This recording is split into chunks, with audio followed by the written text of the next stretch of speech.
Pakistan and Afghanistan are at it again, with Pakistan's defense minister even declaring on social media that the two sides are now engaged in open warfare. That's a pretty heavy statement, and it sounds alarming. But if you really think about it, how far could this fight actually go? Could it really escalate into an endless war, as some fear? To understand this, we must trace how the conflict escalated step by step. It began on February the 6th with an explosion at a mosque in Islamabad, Pakistan's capital, killing over 30 people. Over the next fortnight, incidents continued to occur in the border regions near Afghanistan. Pakistani investigations concluded that these attacks were carried out by the Pakistani Taliban, hiding within Afghanistan. How could Pakistan swallow that? By the 21st, Pakistan had sent aircraft across the border to bomb several camps in Afghanistan allegedly harboring terrorists, claiming to have killed over 80 people in the strikes. Afghanistan naturally protested, demanding, "You bombed our territory,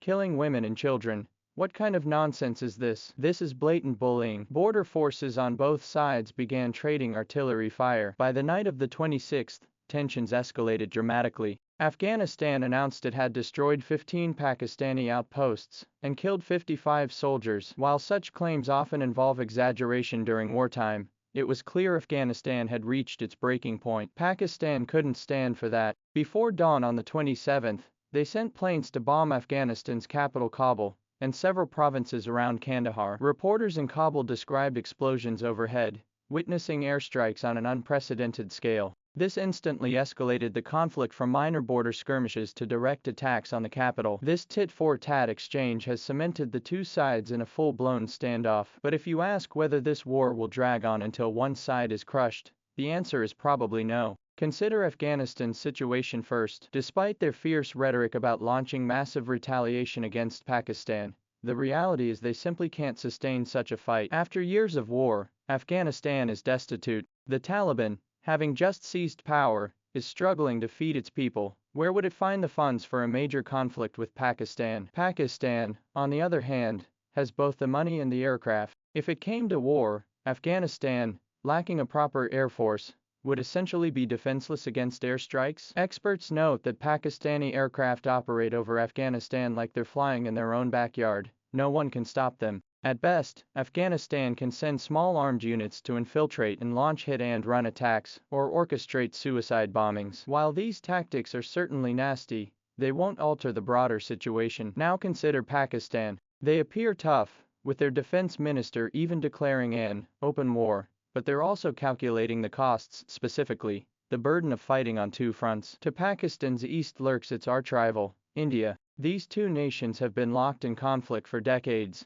each viewing the other with deep animosity. If Pakistan pours all its strength into fighting Afghanistan in the west, India might well stir up trouble in the east. Facing threats on two fronts simultaneously would be a deadly predicament. That's why, despite Pakistan's enthusiastic bombing campaigns, they've largely relied on airstrikes while ground forces have avoided large-scale advances. Why? Because ground warfare carries too high a cost, too many casualties, and risks getting bogged down. What Pakistan truly seeks is to pressure Afghanistan into reining in the militants operating from its territory, preventing them from crossing into Pakistan to cause trouble. This brings us to an even more critical issue: the Pakistani Taliban. While not directly related to the ruling Afghan Taliban, these groups share complex ties and connections. Afghanistan isn't always unwilling to intervene, it's often unable to do so and hesitant to act. Why? First, these militants hide deep in remote mountain forests, making them difficult to apprehend. Second,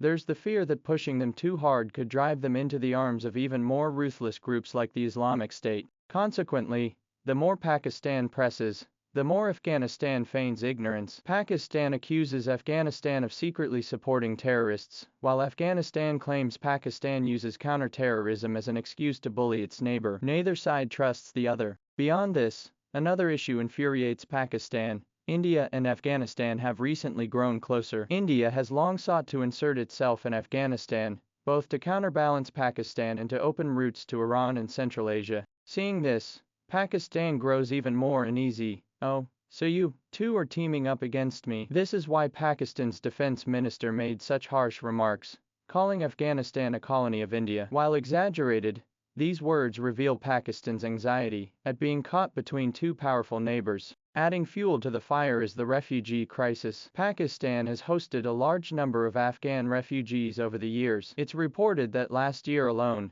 over 1 million were repatriated. These people, already furious at being forced back, arrived in Afghanistan to find no food and no work, deepening their resentment. This has also fueled growing hostility toward Pakistan among many ordinary Afghans. With public sentiment so polarized on both sides, it's difficult for governments to soften their stance. Any concession would brand them as traitors. Putting it all together makes it clear, this conflict, though seemingly dramatic, boils down to the same old issues. A line drawn casually by the British over a century ago, a nation split in two, armed militants moving freely to kill, India stirring the pot nearby, and the refugee crisis adding fuel to the fire. These elements combined form a powder keg ready to explode at the slightest spark. Yet despite the potential explosion, no one truly wants to tip the barrel over entirely. Pakistan's strategy is to inflict pain through intense airstrikes, forcing Afghanistan to the negotiating table to seriously discuss counterterrorism. Afghanistan,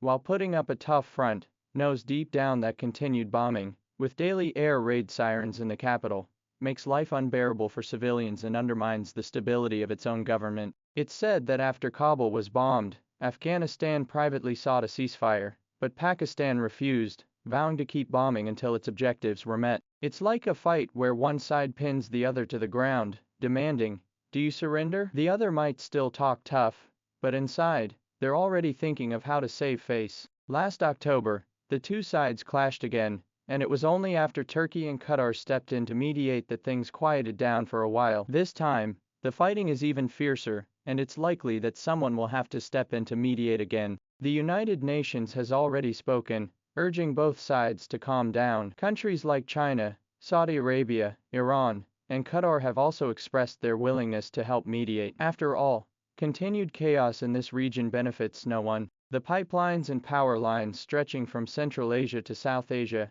all depend on this region staying stable. At its core, the feud between Pakistan and Afghanistan resembles two impoverished neighbors sharing a communal courtyard. Already struggling to make ends meet, they constantly squabble over where to build their dividing wall. The boundary was drawn by the British long ago, and neither side respects the other's claims. To make matters worse, the courtyard harbors habitual thieves, who steal from one household and flee to the other. When one household catches a thief, the other protests, "What right do you have to enter my property?" This has been the source of conflict for over a century. As the saying goes, a fragile peace is better than open warfare. This place is already poor and chaotic enough. Ordinary people struggle just to put food on the table. If fighting continues, it will only add more graves without solving anything. The problem is, both sides understand this logic, but when tempers flare, who can listen? When do you think this fighting will end, and both sides will finally sit down for real talks?